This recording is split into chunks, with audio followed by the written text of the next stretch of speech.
Hello, my name is Marcus Ruiz Evans, or Mark Ruiz Evans.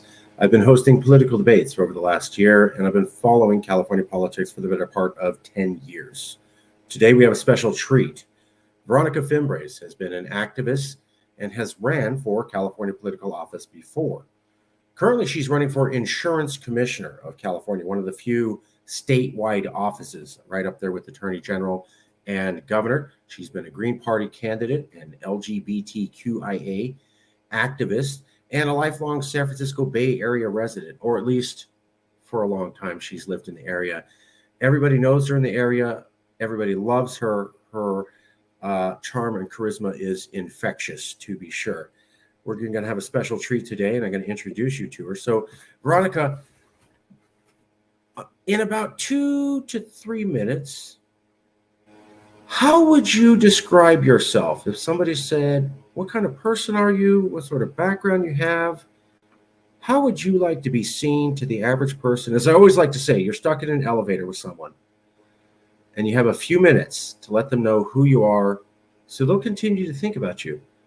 And of course, we'll flesh out this topic as the interview goes on, but how would you introduce yourself if you had total control over it? What would you say in just a few minutes that you thought was the pivotal and key information people needed to have to grasp who you are as a person?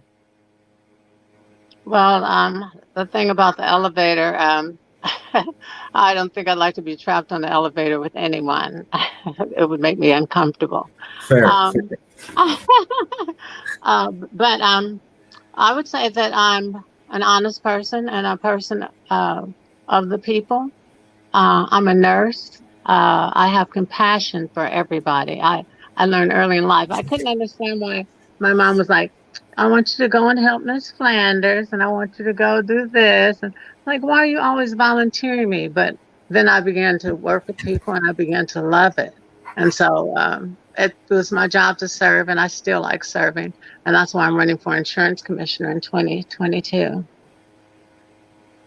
So you have a background in nursing, I believe. Is that right? Yes, I still have a background, and I'm still a licensed nurse. And yet that taught you to care for people who perhaps can't necessarily take care of themselves as best as they would like to. But you also have a career in activism, if I'm not mistaken. You ran for offices in San Francisco, and you were the first LGBTQIA elected person to some sort of position in San Francisco. Is that correct? That's kind of in the right ballpark, Marcus. Fair enough. I'm the first transgender officer in the history of the city and county of San Francisco. I was appointed Veterans Affairs Commissioner by the Board of Supervisors, and I served under 3 mayors for 14 years and 8 months. So Right. I've commissioned before. I'm not a novice at it. Okay. And to have such a historic role in San Francisco, which is kind of an epicenter for LGBTQIA rights, that really places you on a pedestal. I mean, you seem to have been there early on in the fight. But you also did some other activism for LGBTQIA rights, I believe, with the prisons. Is that correct? I believe in New Jersey and here in California at Folsom? No, but you're close again, Marcus. I was a safety nurse at San Quentin, and at Rikers Island, I was a community associate. So sounds insane, but we would go into the prison and teach inmates about the safety of condoms, and we would demonstrate. We would kind of demonstrate It's condoms, important. you know. You put them on your hand, you show them, see, they stretch, because, you know, inmates always want to brag. So, yeah. So that was one part of it. And then the safety nurse, I tried to get the trans community put into one cell block so they could have sisterhood, if the shark, not the shark type, but the really good sisterhood that you have, the camaraderie of being together under the same duress and same situation. And prison is prison. It's not easy to work there, especially if my personality. It put a lot of strain on my personality.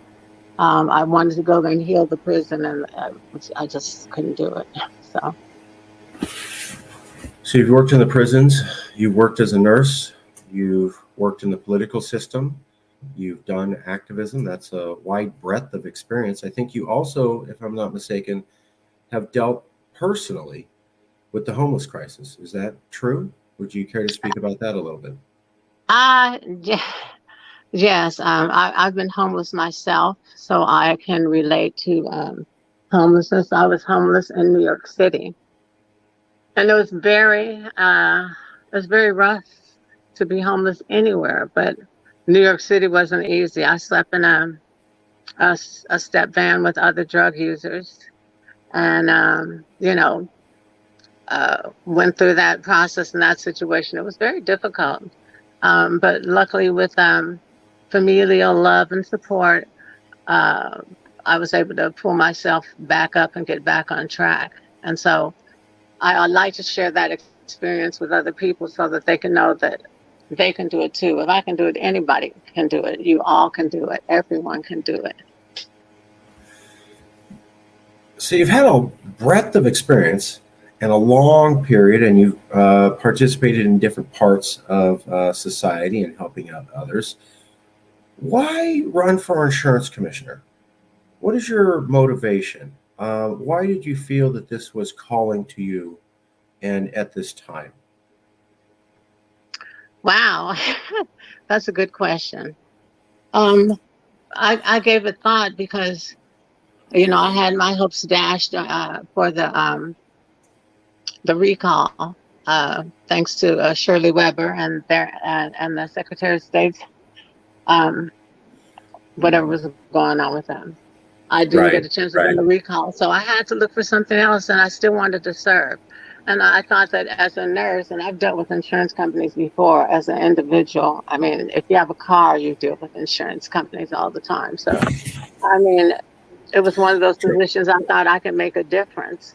And then with what was happening with the insurance industry, and a perfect example, and it's really been dear to my heart because I had already planned in my mind's eye, I had already planned that I would be an insurance commissioner and get single payer. And then I found out about care.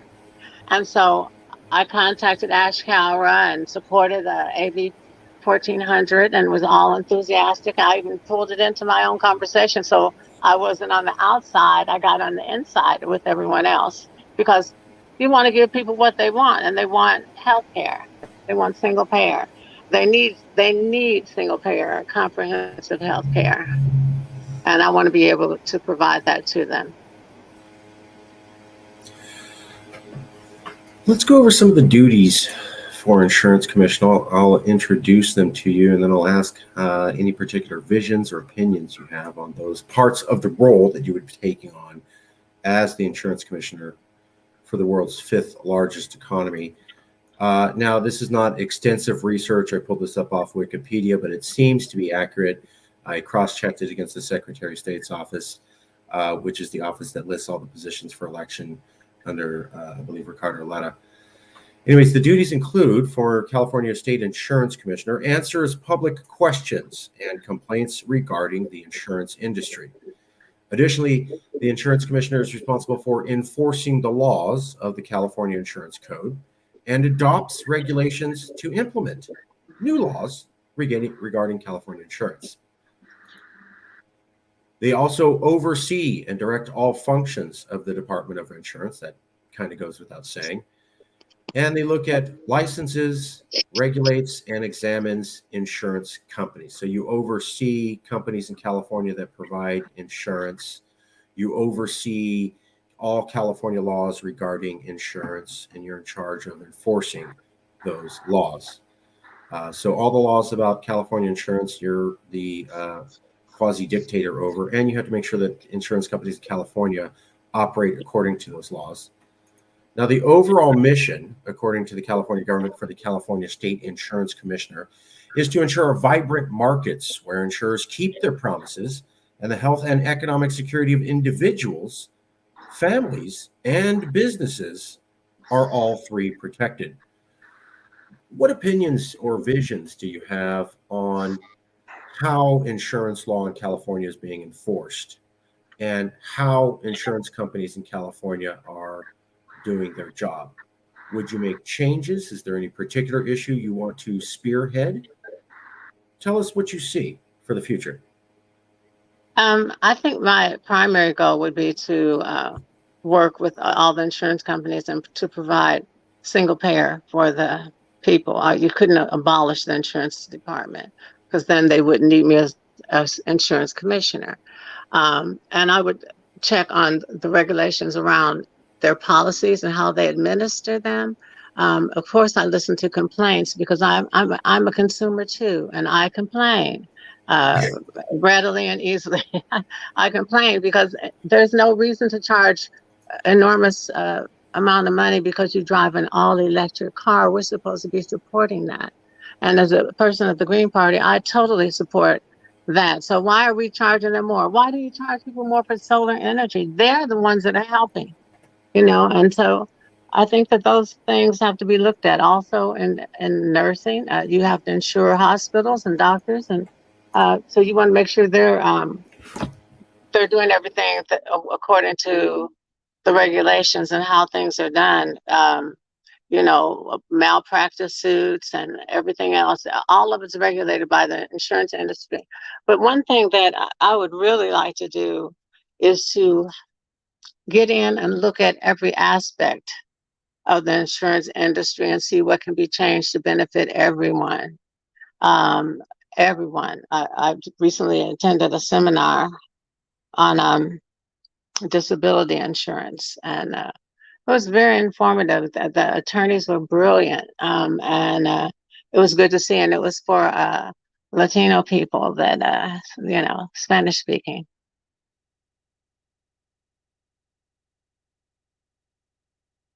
Hello? Yeah. So, do I have this right? The key areas are you want to look at the insurance around hospitals. You're very concerned about universal health care.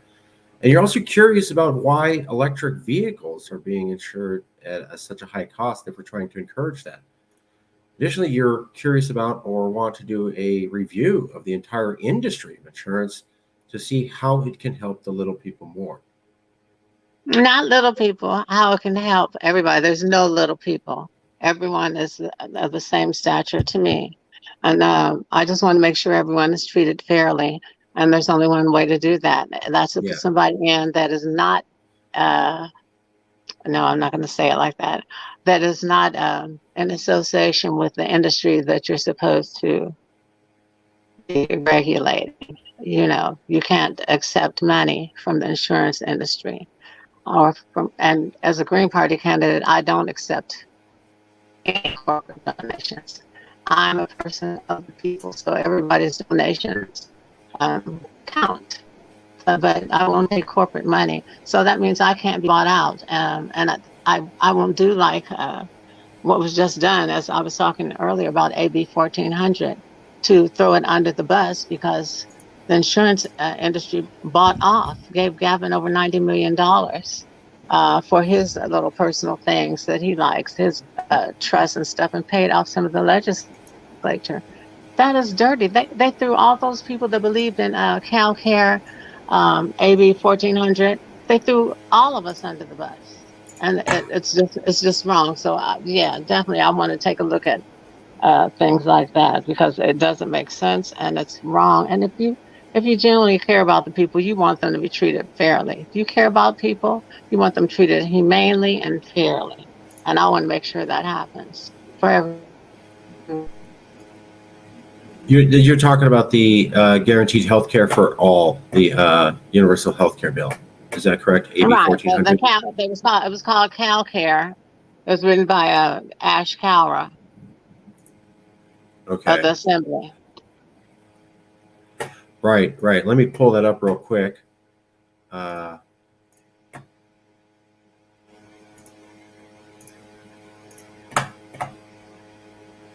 And so here, the fact that the insurance industry buys people off, they're supposed to care about the people too. And I think there's an important part to having them care about the people and not the bottom line or not about money. But it's certainly money driven, especially right now. if they're paying off the governor and the legislators to throw people under the bus. Yeah. Okay. Um, yeah. So you're saying that AB 1400 was the guaranteed health care for all. It should have passed, but it didn't pass because of politicians being bought off by insurance companies or healthcare companies or something Ex- to that effect. Am I saying that right? Exactly. Okay. That's right. That's exactly it. They were being bought off, and therefore they threw the people of California under the bus. And so this is a reason that you want to look at other candidates and stuff. We don't need to be stuck in uh, this duopoly of having Republicans and Democrats. There's other parties out there, and there's parties worth taking a look at. I know because I'm a Green Party person, and I Right. took a look at it and saw how much my feelings about social justice and nonviolence and seeing everyone prosper meant to me, and that was why I joined the Green Party. And also, they're progressive. They're way more progressive than Democrats could ever be. We have a lot of great ideas and things that were implemented, like our green energy. You know, the Democrats took it over and changed it and ruined it by putting money and little things in it regarding money. So they don't care about the people. And that's why you're running as a Green Party candidate for insurance commissioner as opposed to a Republican or a Democrat. What we what? I have to ask the questions for the average voter No, just to I understand. understand. I understand. Look, there are Republicans out there. I know, and I don't mean to insult anyone. I know there are Republicans out there that care about the same things that we do about health and fresh air and water and humanity, human kindness. I know there's everyone out there that cares about it because we all need it. This is the world that we're living in. We live in a depressed society. So we need to take a look at things. And one of the things is providing mental health care for people. That has to come with comprehensive health care for everybody. We need to regulate how many nurses need to tend to a patient, what the patient load should be per nurse, so that they're not overworked. And there's a lot of insurance issues to look at, and I'll be looking at all of them. And plus, I won't work alone. Of course, I'll have my department and my choices of people that I'd like to work with who have knowledge about things and insurance that I don't. Tell me more about electric cars. Um, why? How bad is this? Electric cars are insured at the same level as fuel No, cars, or fuel is insured much cheaper than electric cars. Now, electric cars, because of the landscape and the charging stations and the way they're scattered, that doesn't really pose a problem, but there's not enough of them. And we need to have more of those. But to penalize somebody for buying an electric car instead of allotting them and celebrating their environmental impact, right? they're lessening their carbon footprint. So Right. instead of celebrating that, we're going to penalize them. I don't think so. It doesn't make any logical sense. It makes no sense whatsoever. Especially given California's global leadership on the issue of climate change. California, we're supposed to be we're the state. Okay, let me just Right. say it so everybody can know. California is the bomb. We are the state. So I want you to know that. If you're listening to this, if you can see whatever, we are the bomb. So instead of us being in the backwoods like we've been with all this money grubbing stuff that's going on with politicians, instead of being in the back room, we're stepping to the forefront. And it is time. It is time for something new and improved. If you talk about Einstein's concept of insanity is to do something over and over and over again and expect a different outcome. Why would you vote for the Democrats over and over again if they're going to do That's this good. same stuff? You need something fresh. You need something and someone with new ideas and somebody that's not in the pocket. of the industry that they're serving, that doesn't take money from corporations, that doesn't do that. None of that bad stuff. None of that bad stuff. I hear you mentioning a lot about corruption, or maybe not even corruption, the legal form of lobbying. I mean, it's really hard Corrupted that, sometimes. and I would Yeah, call the legal form of lobbying still yeah, corruption yeah. because it's the way they do it. Okay, if there's money involved, then it's corrupt because that's not how you need to do stuff. We let okay, California is the fifth largest economy of the states. We're fabulous, but why would we want to have people in office that don't care about our condition, that don't care about anything that we care about? Why, if they can be bought, why would you want them? If you're a voter, why would you? Do you want somebody that you can buy? Is that what's going on here? Because that's not cool. You want somebody that's looking out for your best interest, and I'm that person.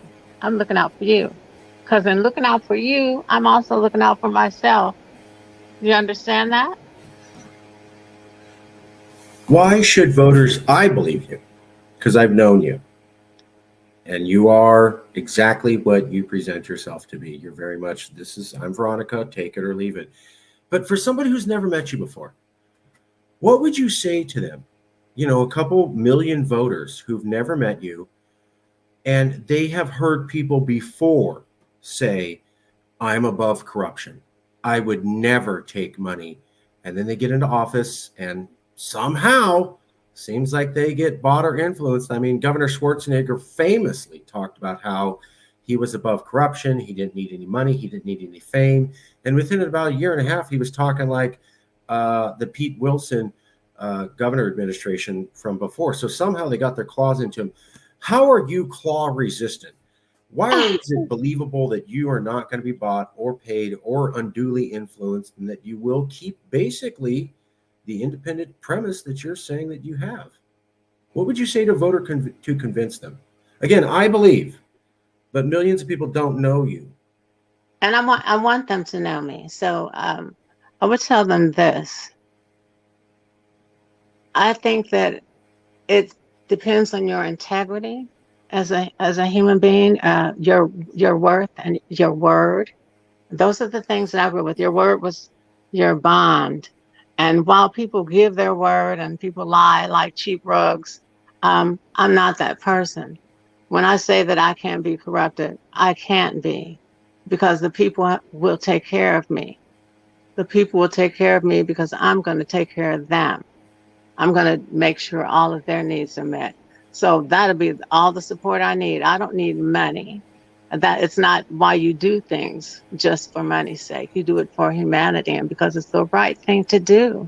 It's long overdue that we do the right thing. And now is the time. And now we have a time to make a change. And we should vote for every green on the slate, because greens are the most wonderful group of people, the most wonderful party. If you feel alienated from your independent party, or you want to forget about the Republicans and come somewhere nice where people care and are genuine, if you're a Democrat and you want to change coats, you're more than welcome.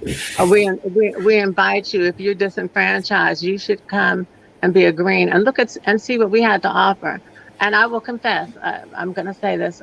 I was at one time a Democrat, but let me tell you why I changed. Because I grew up in Detroit, Michigan, and if you were white, you were a Republican, and if you're black, you're a Democrat.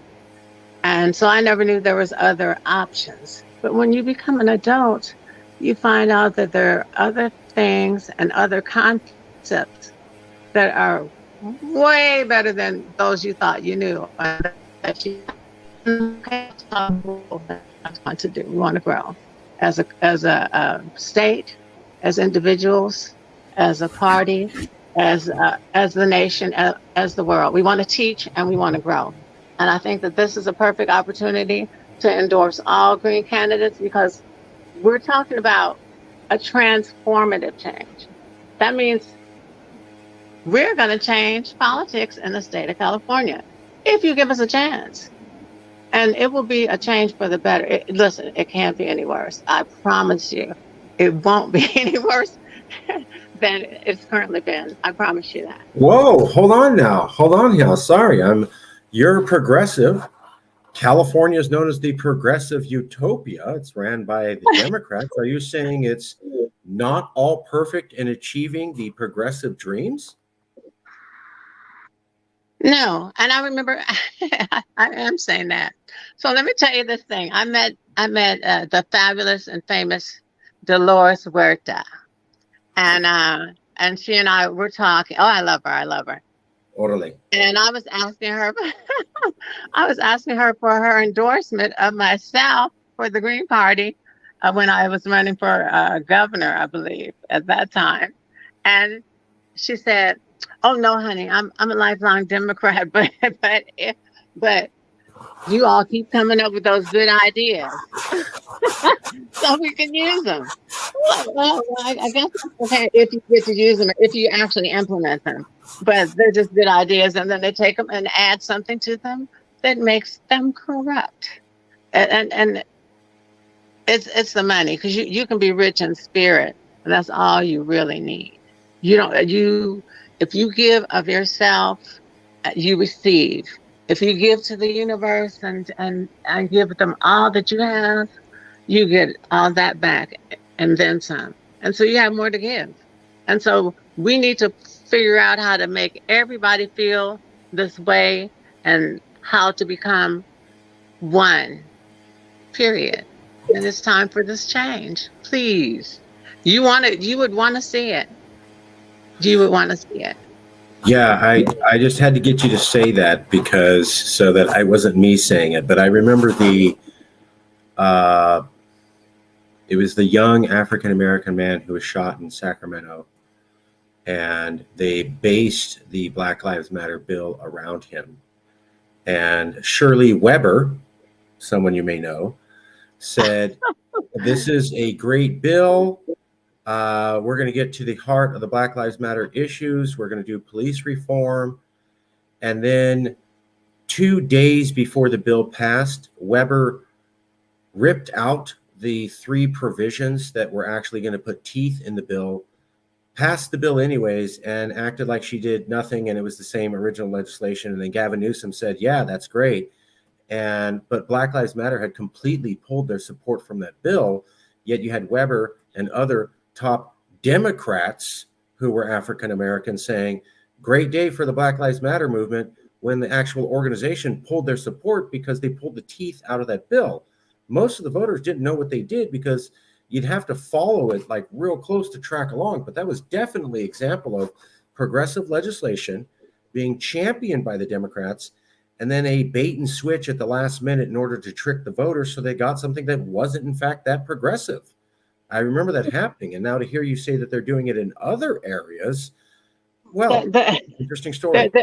They're doing it in the legislature. Okay, perfect example is Gavin. Gavin was all for it when he was running.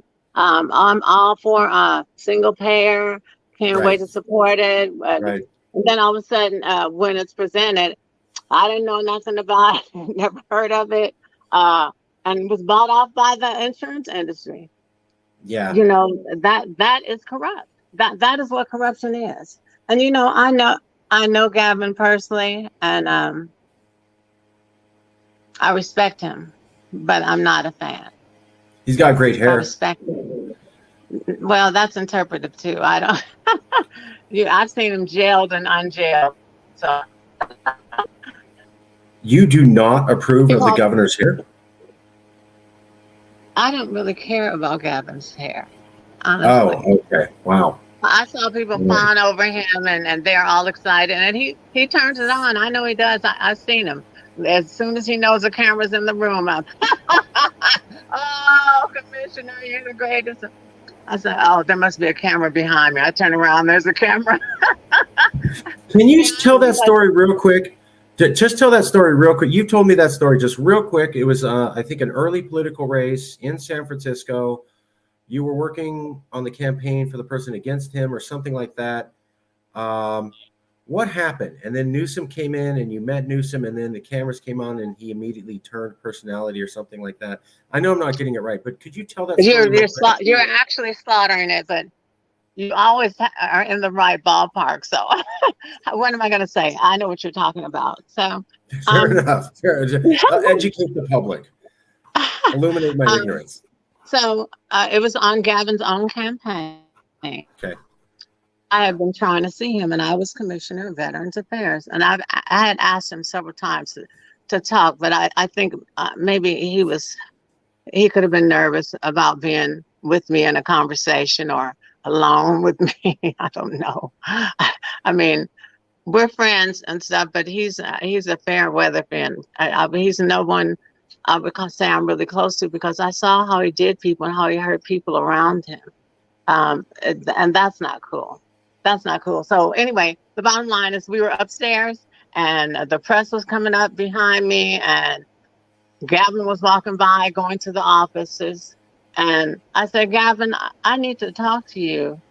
And then he goes, Commissioner, yes. And then I realized the camera's on because the bright lights from the cameras. He's ham. He's ham. He's ham. If you like your pork tender, he's ham.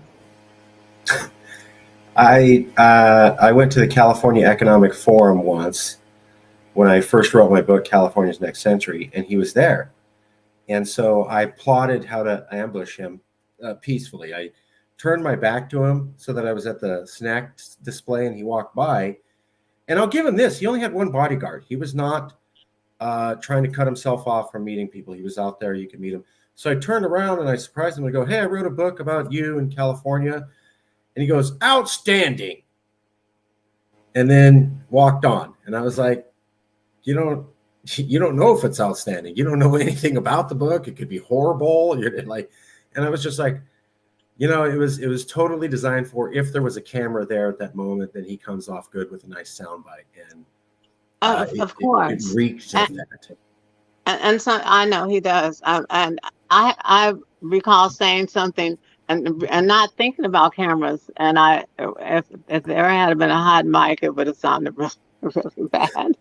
It was something I said to Kamala Harris at the Pride brunch. What did you say to Kamala Harris? Can we get you to say that? What did you say to Kamala Harris? I mean, is it okay with your campaign? Because on the one hand, you want to be careful what you say, but on the other hand, you want a juicy video that people are going to watch. Because that's how you get votes. So you're going to have to balance it. I have to ask as the interviewer. You don't have to answer, but what did you say to her? I think I should stop the nervous laughter at serious issues. I think, Marcus, I should refrain from saying that. Okay. Well, let me tell you what you should have told her. Hey, Kamala, when somebody comes up and asks you about a serious issue, don't just laugh uncontrollably. I think that, you know what, people do that for that. Sometimes that's a nervous condition, Marcus. It can be a nervous condition of hers. She prefaces things with a laugh because she's trying to make herself calm, and so she laughs, and that's what happens. And that's one of the ways. That's one of the ways it can manifest. I mean, but there's different ways. But that's hers. I had a person who used to laugh when I'd say, "Okay, I was cutting their hair," and they would just laugh. And I was like, "Wow, this person trip." I said, I think you should. I was like, "Okay, so something's going on here." But I could look at haircut. I just realized that he was nervous, and that was his thing of nervousness. So I dealt with that. She seems to be nervous about everything then. Okay. Last comments. I'm going to go back to the elevator motif. It's my favorite. You have 2 minutes. You are what's not trapped. What's with you in elevators? You're not trapped in an elevator. The door's open. The door can't close to the elevator, so no one's trapped. You just happen to be in that elevator, and you only have 2 minutes, not trapped, with a voter who doesn't know you. what would you say to them to get them to continue to think about you and how important voting for you is after they left that meeting with you? What would you do to keep in their head what's important about you and what you can bring to the table for 40 million people? I think the first thing I would do would be to ask them, how are you doing? How are you? And then they could tell me how they were doing. And then I take it from there. I would show them my genuine empathy and compassion and concern, listen, because a lot of times they need to speak and feel unheard. So I always want to be attentive and pay attention. That's just common courtesy. Look them in the eye if they can handle it. Some people have that fear as well. So you just deal with them where they are and tell them what you're doing. My name is, fill in the words, my name is Veronika Fimbres, and I'm running for insurance commissioner in 2022. I'd like to meet you. Your name is, they tell me their name. Raul. Hey, Raul. What's going on with you? How are you doing? Raul, if I tell you that I can help you in some way with your insurance, how would you want me to?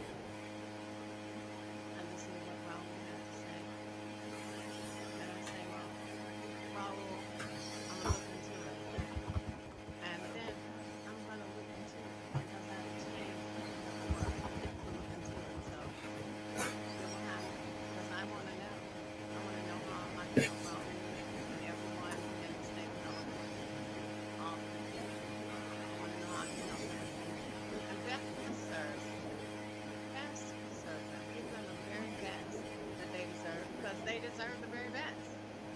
All people do. All of you deserve the very, very best life has to offer. And you deserve it. Take it and run with it. I'm sorry I'm doing my lips, but I have on braces and they're killing me. But they look great. I mean, you got good teeth, way better than me. So nice. Been doing my lips and the frown and stuff, but the braces are wearing me out. But yeah, well, I'm glad they look nice. I'll let you go, but we have one Marcus, more question. I'm hardly hearing you now. The volume's down. I can hardly hear you. Can you hear me now? Yeah, but it's still weak. Let me see. Okay. One last question. Something happened. Something transitioned because now I don't hear you as clearly as I did before when we were talking.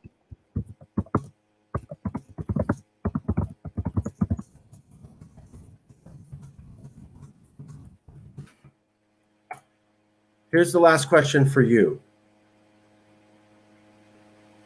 What paperwork do you have to file to run for this office? I posted the question down below, so you can read that right there. Can I? With no glasses, are you sure I can read that teeny weeny print? Let's see. It's okay. Let me just tell me what it said. What paperwork do you have to file to run? Okay. First you have to file a 501, which is the intent. You have an intent. I want to run. I'm gonna run. And you filed the paper of intent. That's the 501. Then you have to put together something for the Fair Political Practices people in the Secretary of State's office called a 410. It is it is rough. It's very difficult. Yeah. They threw me out at least 4 or 5 times. They're brutal, but you have to get it right. And so finally I got it right and I got approved. So after February the 14th, you have to file an assets. That'll be, I think, a 700, form 700.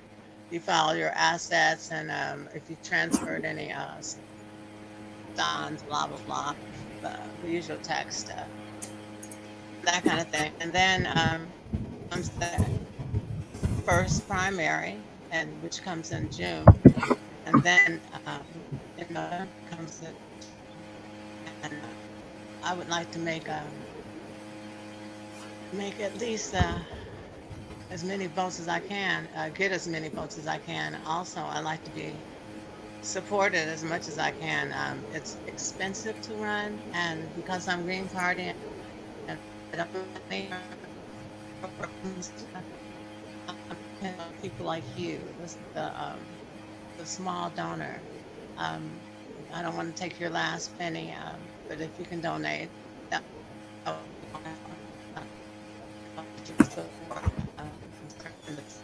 time. And it's just important that if you believe in me, and if you believe that I can do the best job for you, then I'd like you to support me because I'm supporting you.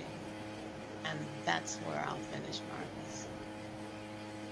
Is there any other help that you could need right now or use to get on the ballot? Can you speak up again, honey? I can't hear you. Is there any other help that you could use to get on the ballot? I typed in the question below. It's right there. And I told you I can't see that, Marcus. I don't have my glasses. Okay. Fair enough. So, okay, we'll end it there. The only help I need now is I've been very blessed this time. The first time I had a slipshod half kind of people interested, but I did have good support from one.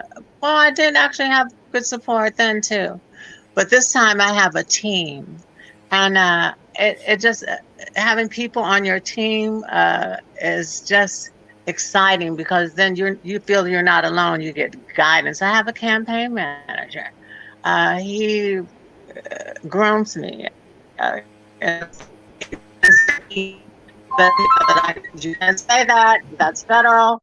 I mean that kind of stuff because sometimes I get that way. I ponder things and I try to be green in my actions and thoughts, but sometimes I get pissed. I'm a human being. I go through the emotional roller coaster like everybody else, and I want to say something, but then I remember, and it's been really hard. I was very upset, and these guys made me I was just really ready to let them have it. My blood pressure was probably about 350 systolic. It was just, and I had to remember, and the first thing I heard in my head was my campaign manager, well, you can't do that. People might be watching you. And I was like, and I thought of it, and I started bringing that anger and all that stuff I was going to let out. I just brought it in and let it dissipate. And as it dissipated, by the time I got in my car, I was like, whoa, I pulled that in. I'm surprised at myself because I really wanted to let them have it. But I remember that people are going to look at me and expect me to represent and carry myself with a sense of decorum. I'm not in big red shoes and a big red nose, and I'm not a clown. And I'm a person that cares about the citizens, the people of the state of California, our most beautiful state. And I want to take care of you. If I can, if you'll allow me to help take care of you, we can do this together. I can't do it without you. But look at the journey we'll be taking together. And that's where I want to leave it. If you can donate, I have a GoFundMe page. My name is Veronika, Veronika Fimbres. F as in fire, Imbres. Fimbres. I have a GoFundMe page. You can donate there. If you have responses to this video or anything you care to say to me, you can say it there.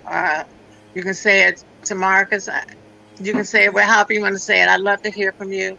I'd love to get your donations to help me, help you. And I'm going to say, have a beautiful afternoon. And thank you so much for sharing your time with me. And it means a lot for me to get to introduce myself to you and ask for your vote and your support. Anytime. Ciao. Anytime. Ciao. Hope you enjoyed that presentation. We'll have more interviews with elected officials or hopefuls coming up on the Marcus Ruiz Evans channel here on YouTube. Look forward to that, and also watch this election. I've watched the candidate for a while.